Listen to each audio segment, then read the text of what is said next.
मातृपितृगुरुचरण कमलयेभ्यो नमः। सच्चिदानन्दरूपाय विश्वोत्पत्त्यादिहेतवे तापत्रयविनाशाय श्रीकृष्णाय वयं नमः। नारायणं नमस्कृत्य नरं चैव नरोत्तमं देवीं सरस्वतीं व्यासं ततो जयमुदीरयेत्। गुरुर्ब्रह्मा गुरुर्विष्णु गुरुर्देवो महेश्वर गुरुर्साक्षात् परं ब्रह्म तस्मै श्री गुरवे नमः। अखण्डमण्डलाकारं व्याप्तं येन चराचरं तत्पदं दर्शितं येन तस्मै श्री गुरवे नमः। ध्येयं सदा परिभवग्नमभीष्टदोहम् तीर्थास्पदं शिवविरञ्चि नुतं शरण्यं भक्त्यार्तिहं प्रणतपाल भवाधिकोटं वन्दे महापुरुषते चरणारविन्दम्। आइए हम अपने मन और वाणी को पवित्र करते हुए आज सप्तम दिवस की श्रीमद् भागवत पर प्रवेश करें। उससे पहले कुछ क्षण श्री कृष्ण नाम संकीर्तन करें, उसके बाद श्रीमद् भागवत में प्रवेश करें। मेरा कोई न सहारा बिना तेरे, गुरुदेव सावरिया मेरे। मेरा कोई न सहारा बिना तेरे, गिरिराज संवरिया मेरे।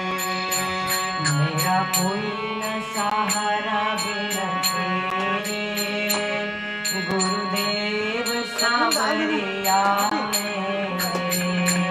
मेरा कोई न सहारा बिना तेरे, गुरुदेव संवरिया मेरे। गुरुदेव सावरिया मेरे। गुरुदेव संवरिया मेरे। गुरुदेव सावरिया मेरे। गुरुदेव संवरिया मेरे। मेरा कोई न सहारा मेरे, गुरुदेव सावरिया मेरे। मेरा कोई न सहारा बिन तेरे, गुरुदेव संवरिया मेरे। तेरे बिना है मेरा कौन यहाँ, तेरा बिना यहाँ है कौन यहाँ। प्रभु तुम्हें छोड़ मैं जाऊँ कहाँ। प्रभु तुम्हें छोड़ मैं जाऊँ कहाँ। मैं तो आन पड़ा हूँ दर पे, गुरुदेव सावरिया मेरे। मैं तो आन पड़ा हूँ तेरे, गुरुदेव संवरिया मेरे। मेरा कोई न सहारा बिन तेरे, गुरुदेव सावरिया मेरे। मेरा कोई न सहारा बिन तेरे, गुरुदेव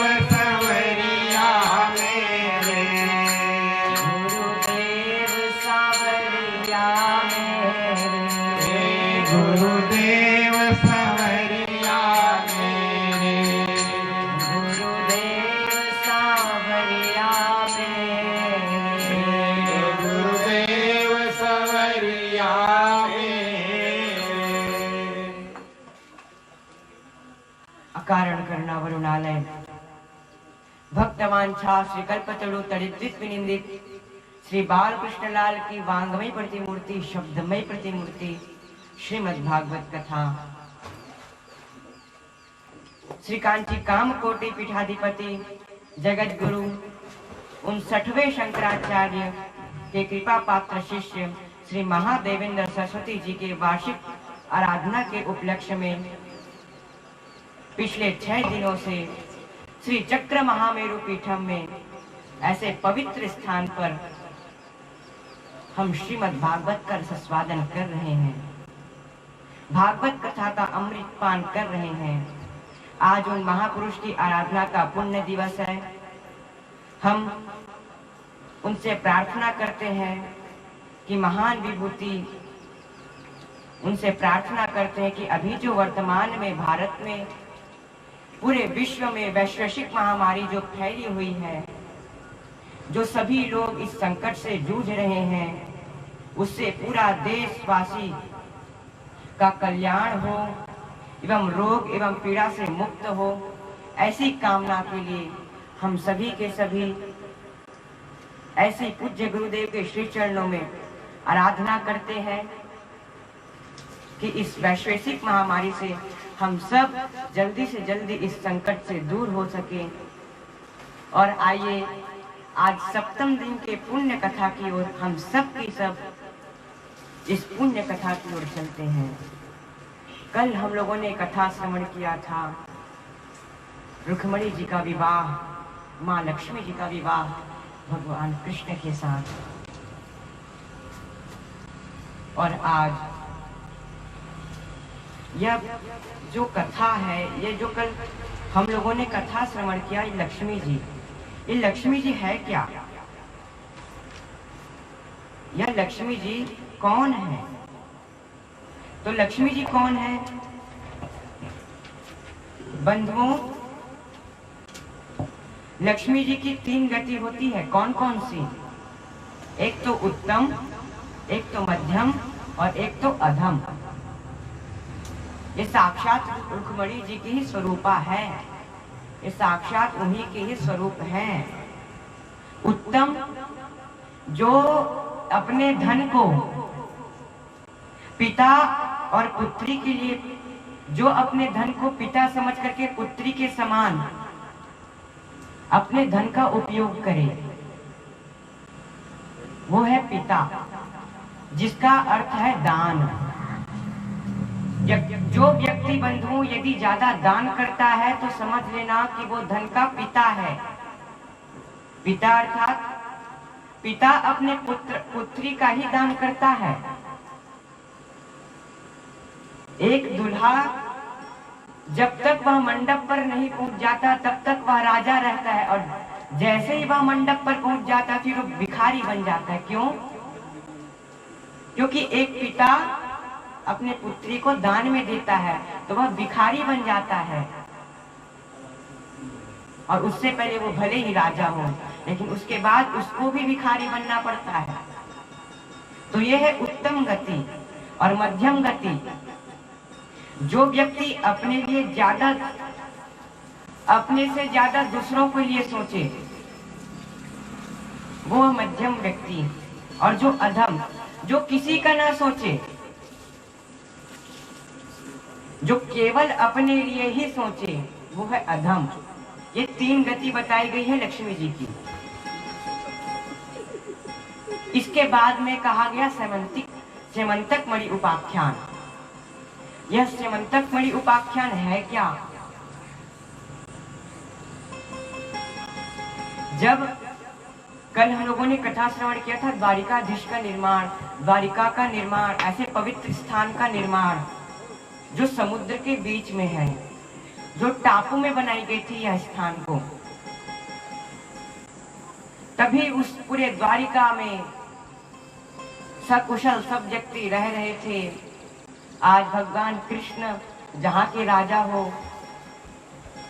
वहां तो सब जितने भी प्राणी हैं वे तो राजा के समान रहेंगे ही। तभी उस द्वारिका में एक सत्राजित नाम का एक राजा रहता था। वो सूर्य की बड़ी आराधना किया करता था। वे आदित्य नारायण भगवान का बहुत ही परम भक्त रहता था। वे 24 घंटे उन्हीं की आराधना में लगा रहता था। तभी सूर्य जी ने प्रकट हो गए और सूर्य जी ने उनको वरदान दिया। किसका वरदान? स्यमंतक मणि का, एक मणि का वरदान दिया कि इस मणि को मैं तुम्हें प्रदान करता हूँ। यह मणि तुमको रोज सोना प्रदान करेगी, रोज। ऐसा कोई मणि हो सकता है क्या जो रोज सोना प्रदान करे? बोले हाँ, ऐसा मणि भी इस भारत में था जो रोज सोना प्रदान करे। आज सत्राजित ने उस मणि को प्रदान किए। सूर्य जी ने बड़ी कुशलता पूर्वक सत्राजित उसे स्वीकार किया।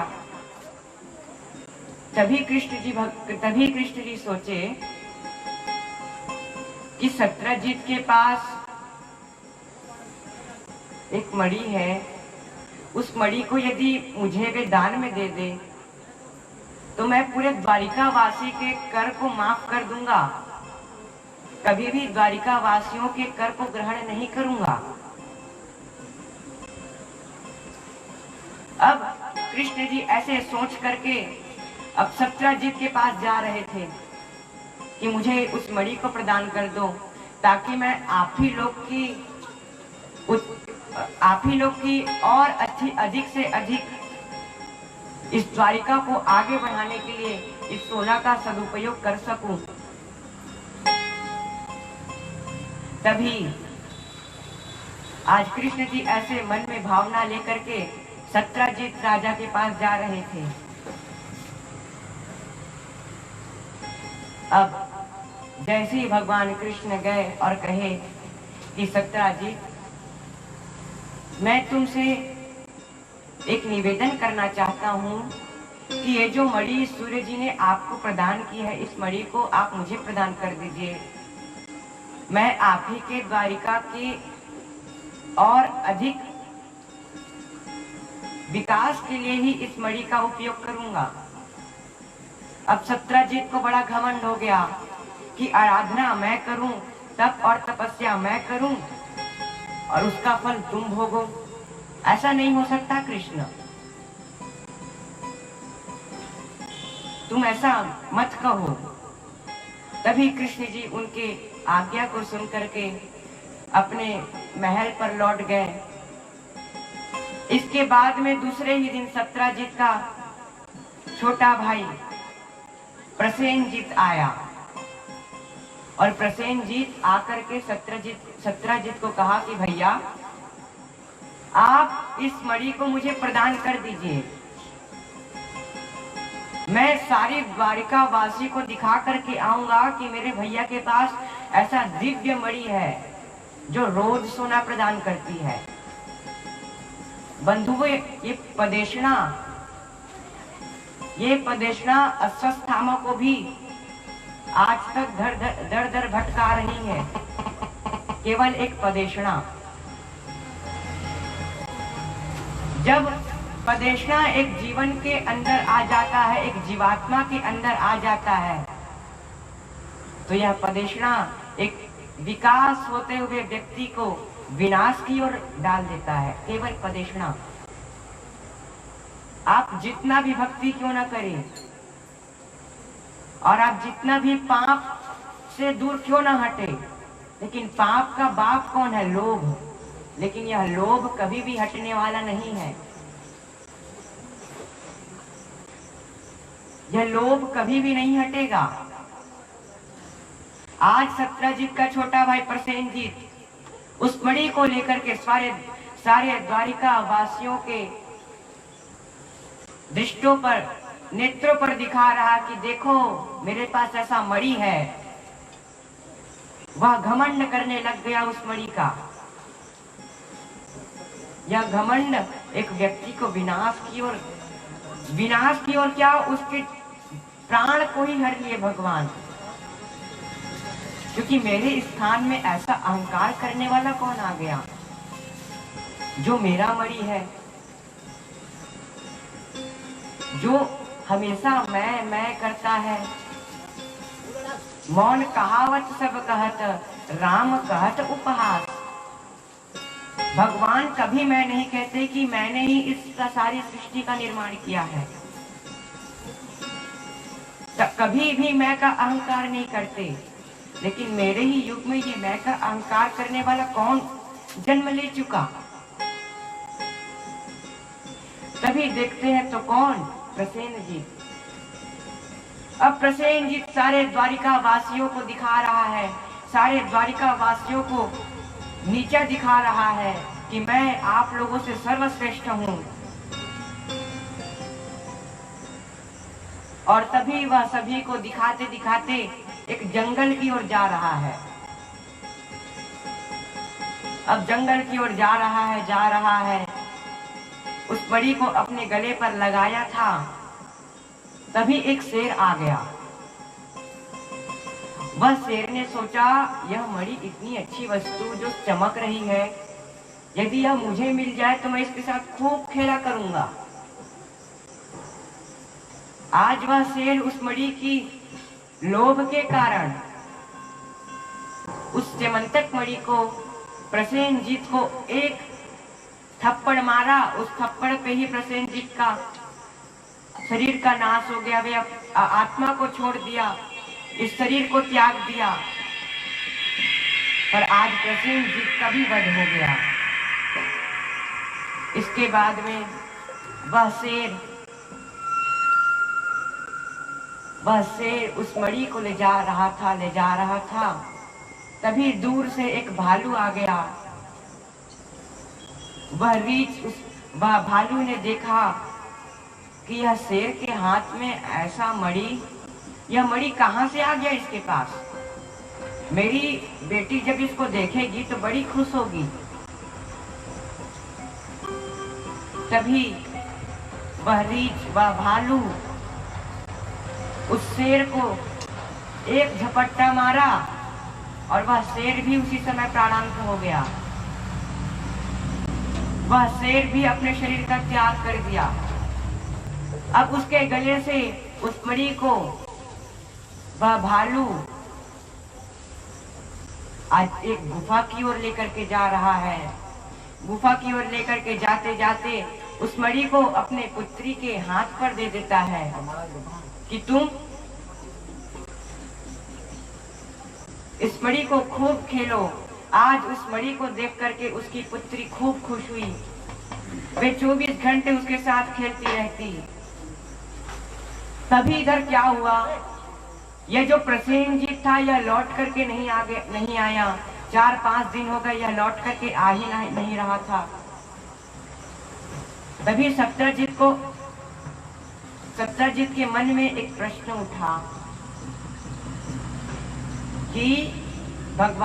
कि कृष्ण मेरे पास 4-5 दिन पहले इस मणि को लेने के लिए आए थे, और क्यों ना वे ही इस मणि को चुरा लिए हो और प्रसेनजीत को कारागार पर डाल दिया हो, कारावास पर डाल दिया हो। तभी यह बात पूरे द्वारिका पर फैल गई कि कृष्ण ने ही उस मणि को चुराया है। यह कृष्ण के ऊपर एक झूठा आरोप लग गया, जब कृष्ण कुछ किए ही नहीं। बंधुओं, जब यह अहंकार, जब यह जो अहंकार था, लोभ था, वो भगवान को नहीं छोड़ा तो हम तो जीवात्मा हैं। जब समुद्र मंथन से अमृत निकला था, तो वह अमृत के बाद को तो सारा प्राणी जानता है कि उसमें से अमृत निकला था। लेकिन बंधुओं, ये मत भूलना कि उसमें से विष भी निकला था। यदि आप पूरे समाज में पूज रहे हैं, राजा की दृष्टि से आपको सारा समाज देख रहा है, तो ये मत भूलना कि आपको एक दिन नीचा भी देखना पड़ेगा। यदि आप अमृत का पान कर रहे हैं तो एक दिन विष भी पीना पड़ेगा, क्योंकि उसी समुद्र मंथन से वह अमृत का भी उत्पत्ति हुआ था, जो आप पूरे समाज में सूर्य की तरह फैला रहे हैं। और उसी समुद्र मंथन से विष की भी उत्पत्ति हुई थी। तो ये मत भूलना कि वह विष आपको एक नीचे की ओर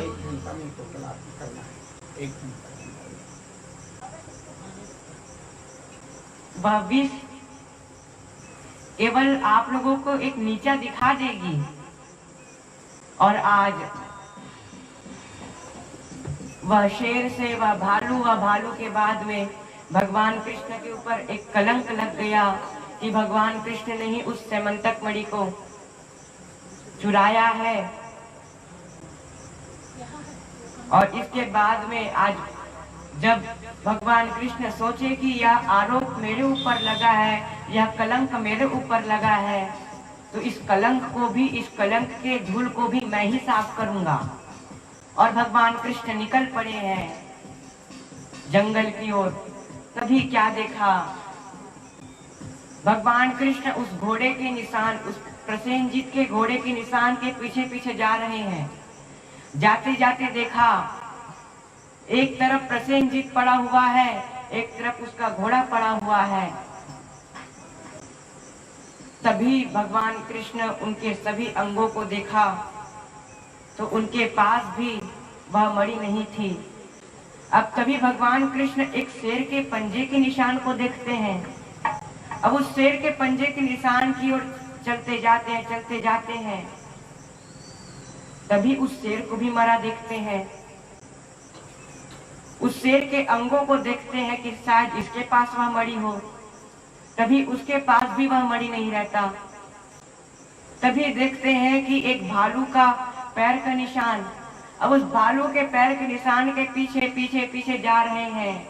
वह भालू का पैर का निशान एक गुफा के अंदर जा रहा है। अब भगवान कृष्ण अपने सेनाओं को आज्ञा देते हैं कि यदि मैं कुछ दिनों में यदि नहीं आऊं तो तुम इस स्थान को छोड़ करके द्वारिका की ओर प्रस्थान कर जाना। सभी सैनिक उनकी आज्ञा का पालन किए। 16-17 दिन हो गए, आज भगवान कृष्ण अंदर से बाहर ही नहीं आ रहे थे। भगवान कृष्ण जैसे ही गुफा के अंदर गए तभी देखा, क्या देखा, एक भालू की बेटी उस मणि को खेल रही है। भगवान कृष्ण बड़े प्रसन्न हो गए कि वाह, आज वह मणि मिल गया। तभी उस मणि को लेने की चेष्टा करते हैं भगवान। और जैसे ही मणि को लेने जा रहे थे तभी उनकी जो पुत्री थी वे खूब चीखने लग जाती है, खूब दहाड़ने लग जाती है। तभी उनके पिता आ जाते हैं। उनके पिता वह भालू आ जाता है और वह भालू भगवान कृष्ण के साथ 30 दिनों तक युद्ध करता है, 1 महीनों तक युद्ध करता है। अब युद्ध करते करते जब उस भालू का एक एक नस जब ढीली पड़ गई, तब फिर उस भालू को ज्ञान हुआ कि यह कोई और नहीं, यह साक्षात राम ही आज कृष्ण बन करके द्वापर युग में प्रकट हुए हैं। यह कोई भालू कोई और नहीं है बंधुओं, यह भालू उस त्रेता युग का जाम्बवंत है। यह जाम्बवंत ही वह भालू है। और आज जैसे ही देखा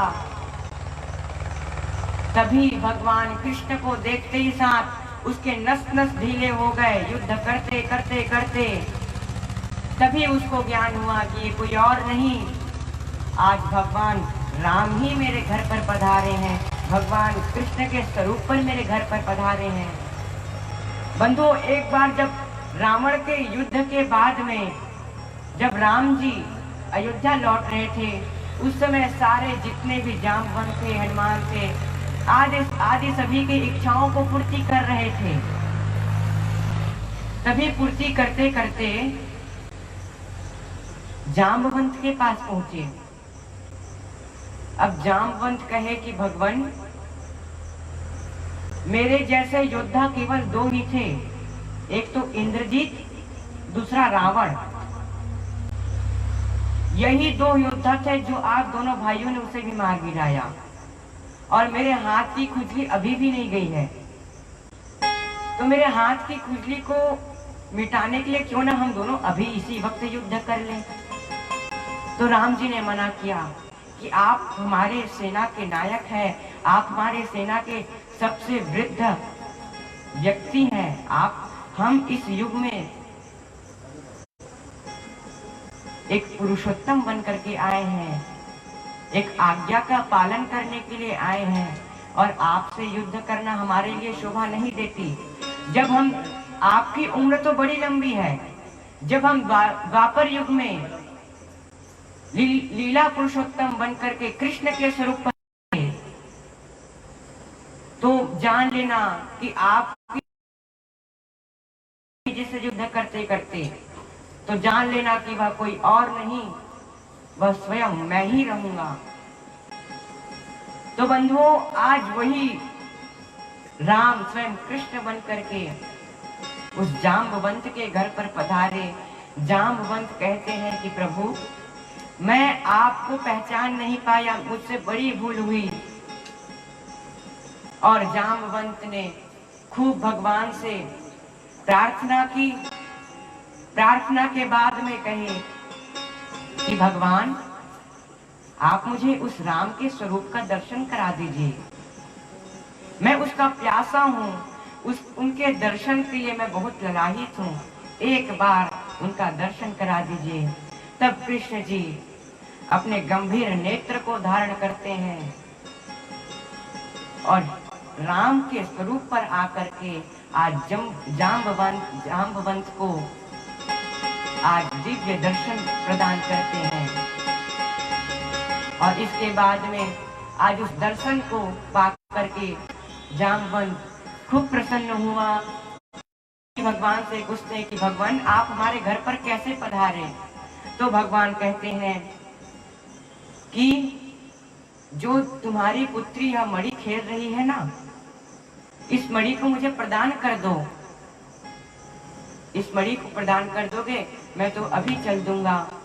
तभी जाम्बवंत ने सोचा कि प्रभु, आप आंख बंद करिए, और आंख बंद करने के बाद आप दोनों हाथ फैलाइए। तभी भगवान अपने नेत्रों को बंद किया, अपने हस्त कमलों को सामने किया। तभी जाम्बवंत एक हाथ में मणि को प्रदान करते हैं और एक हाथ में स्वयं अपने पुत्री को हाथ को प्रदान कर देते हैं कि भगवान, आप ही, आपके अलावा वर अब कोई मिल ही नहीं सकता मुझको, तो मुझको ढूंढने की जरूरत ही नहीं।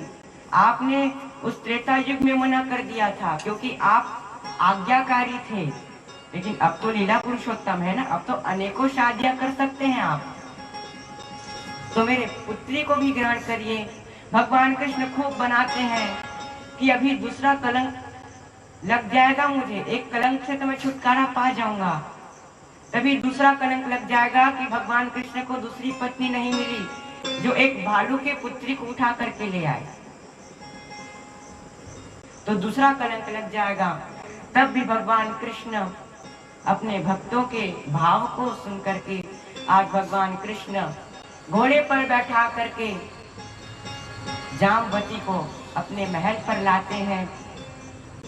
ऐसा श्रीमद् भागवत में वर्णन तो नहीं है, लेकिन संत महापुरुष कहते हैं कि उस घोड़े पर बैठा करके, छिपा करके उस पुत्री को ला रहे थे, जाम्बवती को ला रहे थे। इधर देवी माँ का यज्ञ चल रहा था कि कृष्ण सकुशल द्वारिका पर लौट जाए। अब जैसे ही भगवान कृष्ण पीछे की गलियों पर अपने कच्छ पर ले जा करके जाम्बवती को शांत से आज अपने कक्ष पर रखा, तभी जैसे ही उसकी कुंडल को लगा रहे थे, तभी क्या हुआ, पीछे रुक्मणी जी दिख गई। अब रुक्मणी जी कही कि प्रभु आप क्या कर रहे हैं, किसको छुपा रहे हैं? अब भगवान कृष्ण कहे अब इसी में ही काम बना लेना चाहिए। भगवान कृष्ण क्या किए कि नहीं नहीं मैं कुछ नहीं कर रहा था। तभी रुक्मणी जी बोली नहीं नहीं आप जब तक नहीं बताएंगे मैं इस कक्ष में अंदर घुस जाऊंगी, जल्दी बताइए कौन से ऐसी वस्तु को रखे हैं। तभी भगवान कृष्ण कहते हैं कि रुक्मणी मैं तुमसे भी एक सुंदर स्त्री को, मैं उनके ऊपर मोहित हो गया और उसको मोहित करके ले आया जो तुमसे भी कई गुना ज्यादा सुंदर है। अब जैसे ही उस बात को रुक्मणी श्रवण करती है, सुनती है कि मुझसे भी ज्यादा सुंदर, तभी वह श्राप दे देती है कि इस कक्ष के अंदर जो भी स्त्री विराजमान हो वह मेरे से कम सुंदर हो जाए।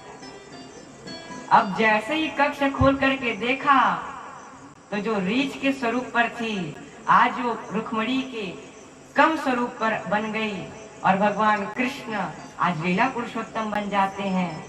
अपने ज्ञान का भंडार है श्रीमद श्री कृष्ण जी।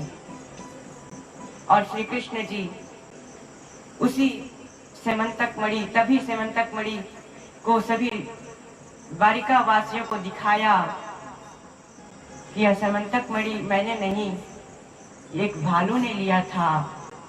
तभी सभी द्वारिका वासी सत्यजित पर कलंकित करने लग गए कि हमारे द्वारिकाधीश पर इतना बड़ा कलंक लगा दिया, उनको शर्म नहीं आती। अब अनेकों अपशब्द कहने लग गए। अब सत्यजित क्या करे?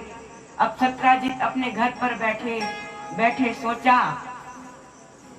कि क्यों ना मैं अपनी पुत्री का भगवान कृष्ण के साथ विवाह कर दूं और विवाह करने के बाद वे मेरे दामाद बन जाएंगे। और दामाद और ससुर का रिश्ता ऐसा है कि कोई भी मुझको कलंक हरे राम राम राम हरे हरे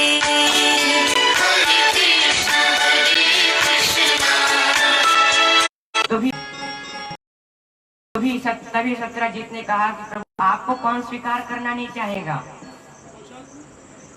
यह सत्यभामा का पहले सगाई सत्यधन्वा के साथ हो चुका था। सत्यजित आज तृतीय विवाह भगवान कृष्ण सत्यभामा के साथ करते हैं और आज सत्यजित का कलंक दूर हुआ। बंधुओं, जो भी इस सेमंतक मणि उपाख्यान को श्रवण कर ले तो उसको इस मृत्यु लोक पर जब तक वह प्राणी जीवित है तब तक उसको कलंक नहीं लग सकता। चाहे वो चौथ का चांद भी क्यों ना देख ले, केवल इस श्रवण मात्र से तो उसे कलंक नहीं लगता। अब सत्यभामा का विवाह भगवान कृष्ण के साथ हुआ। अब भगवान के दिन पटरानियां हो गई। तभी भगवान कृष्ण, यह सत्यभामा है कौन? यह सत्यभामा साक्षात धरती की स्वरूपा है। और आज तभी सत्यधन्वा के पिता कौन? अक्रूर जी। अक्रूर जी ने कहा कि सत्यधन्वा तो यह सत्यभामा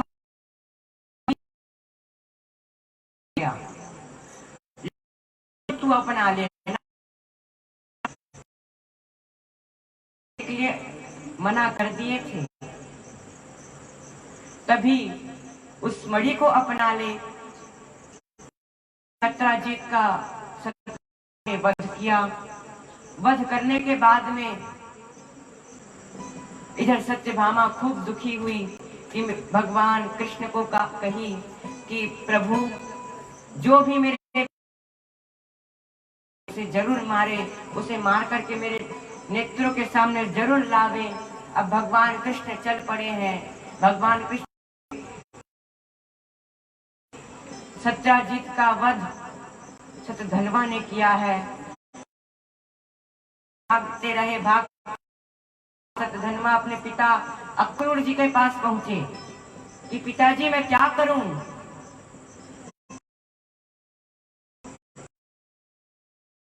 के लिए आ रहे हैं, मैं क्या?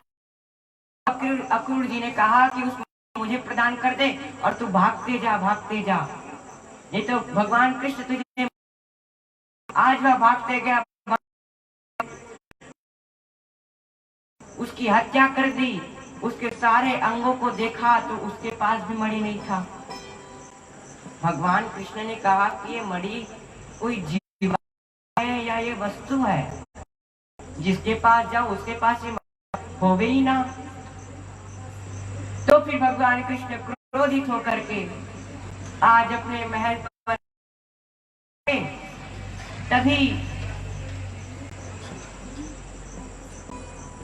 तभी बलराम कि भगवान कृष्ण ने इस मणि को चुराया है, अंतर्यामी है, वे सब जानते हैं। तभी कहने लगे, अरे बलराम तुमने भी शक करने लग गए। मेरे बड़े श्रेष्ठ भ्राता होने के बाद भी तुम मेरे ऊपर शक कर रहे हो कि मैंने ही मणि को चुराया है। बलराम जी, नहीं लाला, ऐसा तो क्यों गलत शब्द कहता है? चल पड़े। इधर भगवान कृष्ण महल की ओर आ रहे थे। अपने महल में बहुत दिन हो गए, तभी देखने लगे कि अक्रूर जी आजकल बड़ी ब्रह्म भोज कराने लग गए हैं। सोने के थाली में ब्रह्म भोज कराने लग गए हैं और उस सोने के थाली में ब्रह्म भोज करा करके उस ब्राह्मणों को ही दान कर देते जिस थाली में वे ग्रहण करते। तभी भगवान कृष्ण ने सोचा, अरे एक अक्रूर और अक्रूर जी इतने धनवान कैसे हो गए? तभी अक्रूर जी को पत्र लिखा कि मैं जान रहा हूं कि यह मणि तुम्हारे पास ही है और तुम यह आकर के द्वारिका वासियों को बता दो कि यह मणि मैंने नहीं रखी है, यह मणि तुमने रखी है। तभी अक्रूर जी उनके आज्ञा का पालन करके सारे द्वारिका वासियों को बताते हैं कि यह मणि मेरे पास है। और भगवान कृष्ण कहते हैं कि तुम इस मणि का सदुपयोग युग युगांतर तक करते रहो, ऐसा वरदान देते हैं भगवान कृष्ण। और इस और सारे द्वारिका वासियों का जो कलंक था भगवान कृष्ण के प्रति आज सब दूर हो जाता है। तभी इधर से मंतक की कथा की ओर चलते हैं। आगे यह जो सत्यभामा है यह कोई और नहीं, यह धरती की ही स्वरूपा है और इनका पुत्र है भौमासुर। यह भौमासुर के राज्य में